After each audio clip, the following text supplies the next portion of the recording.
Hello friends, আজকে চলে এসেছি আরও একটা নতুন সুস্বাদু রেসিপি নিয়ে। আজকে দেখে নাও, আজকের রেসিপিটা তোমরা বুঝতেই পারছো। আজকে ছিল গাজরের হালুয়া। চলো কীভাবে বানিয়েছি তোমাদের সাথে শেয়ার করে নিই। দেখো, এখানে গাজর নিয়ে নিয়েছি। প্রত্যেকটা গাজরকে আমি ভালো করে ছুলে নেব। প্রথমেই দেখো, গাজরগুলোকে আমি এক এক করে সবকটা গাজর ছুলে একটা প্লেটের মধ্যে নিয়ে নেব।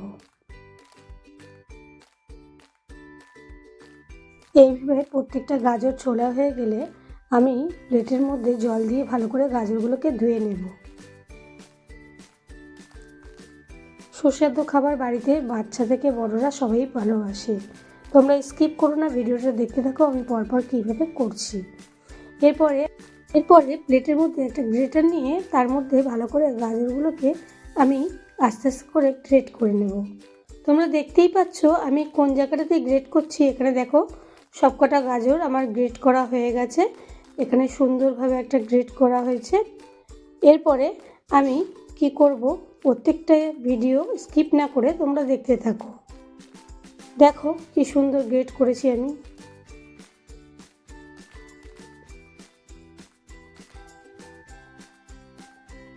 সুন্দরভাবে গ্রেট হয়ে গেছে প্রত্যেকটা গাজর।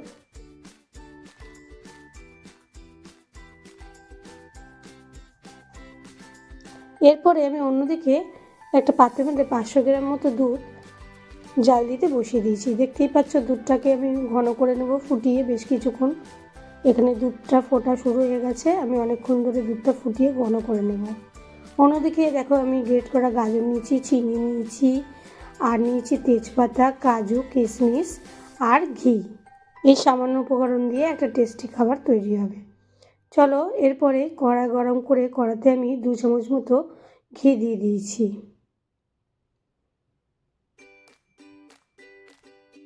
দিয়ে ঘিটা গরম হওয়া পর্যন্ত আমি অপেক্ষা করব। দেখতেই পাচ্ছ ঘিটা গরম হয়ে গলে গেছে। খুন্তি দিয়ে আমি কড়ার সব চারিপাশটা ঘিগুলোকে ছড়িয়ে দেব। এরপরে কাজুগুলোকে আমি ঘিটা গরম হয়ে গেলে কাজুগুলোকে দিয়ে হালকাভাবে নেড়েচেড়ে ভেজে তুলে নেব। খুব হালকা করে ভাজবো যাতে কাজুগুলো লাল হয়ে না যায়।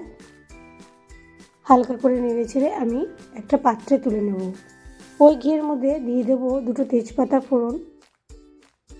তেজপাতাটা হালকা নাড়াচাড়া হয়ে গেলে গ্রেট করা গাজরগুলোকে আমি আস্তে আস্তে করে ঘিয়ের উপরে দিয়ে দেব।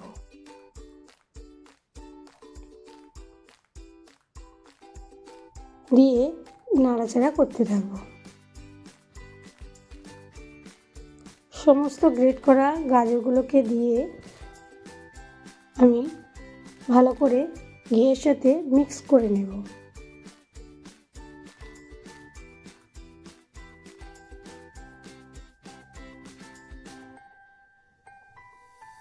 খুন্তি দিয়ে ভালো করে মিক্স করতে থাকবো। দেখো, মিক্স করতে করতে গাজরের কালারটা একটু অন্যরকম চলে এসছে।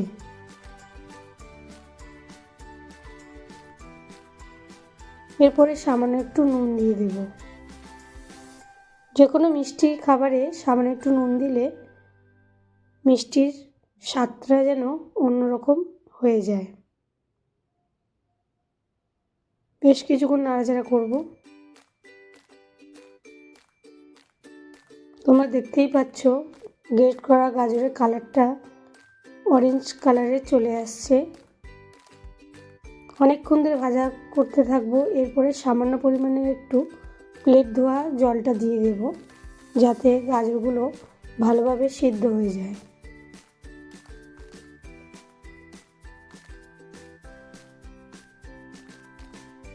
দেখতেই পাচ্ছ কি সুন্দর কালার চলে এসছে গাজরটার। এবার নাড়াচাড়া করার পরে ভাজা হয়ে এলে আমি এর মধ্যে পরিমাণ মতো চিনি দিয়ে দেব।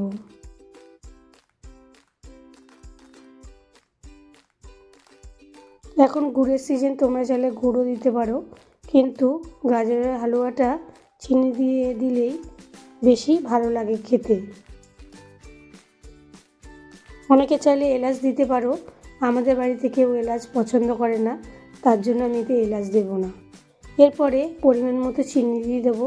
চিনি দেওয়ার পরে অনেকটা পরিমাণে জল বেরোবে, তোমরা জানোই। ভালো করে খুন্তি দিয়ে গাজরের সাথে চিনিগুলোকে মিক্স করে নেব। চিনি দিয়ে অনেকটা পরিমাণে জল বেরোবে, সেই জলটাও এর মধ্যে গাজরের সাথে আমি শুকিয়ে নেব আর নাড়াচাড়া করতে থাকবো বেশ কিছুক্ষণ। দেখতেই পাচ্ছ সুন্দর একটা কতটা পরিমাণে চিনি দেওয়ার পরে জল বেরিয়েছে, আর কালারটাও দেখতে পাচ্ছ কত সুন্দর এসছে।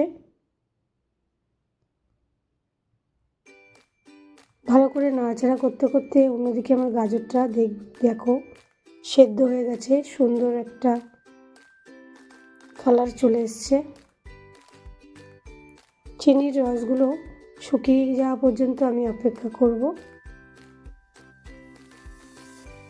আর গ্যাসের ফ্লেমটা একটু বাড়িয়ে দেব। দেখতেই পাচ্ছ কত সুন্দর লাগছে। এরপরে চিনির রসটা শুকিয়ে এলে দুধ আমি দিয়ে দেবো। আগে দিয়ে যে দুধটা আমি জাল দিয়ে ঘন করে রেখেছিলাম সেইটা আমি দিয়ে দিলাম। দিয়ে খুন্তি দিয়ে ভালো করে নাড়াচাড়া করে গ্যাসের ফ্লেমটা হাই করে দেবো, যাতে দুধের সাথে গাজরটা মিশে গিয়ে ভালো করে ফুটে একটা গ্রেভি হয়ে যায়।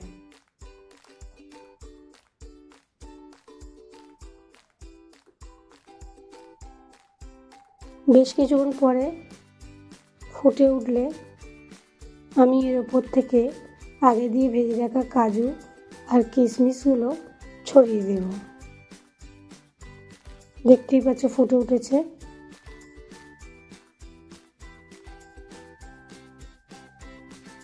এবার কাজু কিশমিশগুলো ওপর দিয়ে খুন্তি দিয়ে আবারও নাড়াচাড়া করে নেব।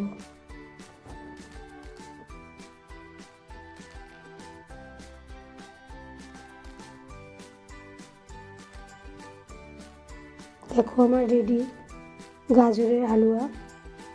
তো বন্ধুরা, আমার আজকের রেসিপিটা কেমন লাগলো একটা লাইক, কমেন্ট আর শেয়ার করে আমার পাশে থাকবে নতুন নতুন ভিডিও দেখার জন্য। সবাই সুস্থ থাকো, ভালো থাকো। আজকের মতো এখানেই শেষ করলাম। টাটা।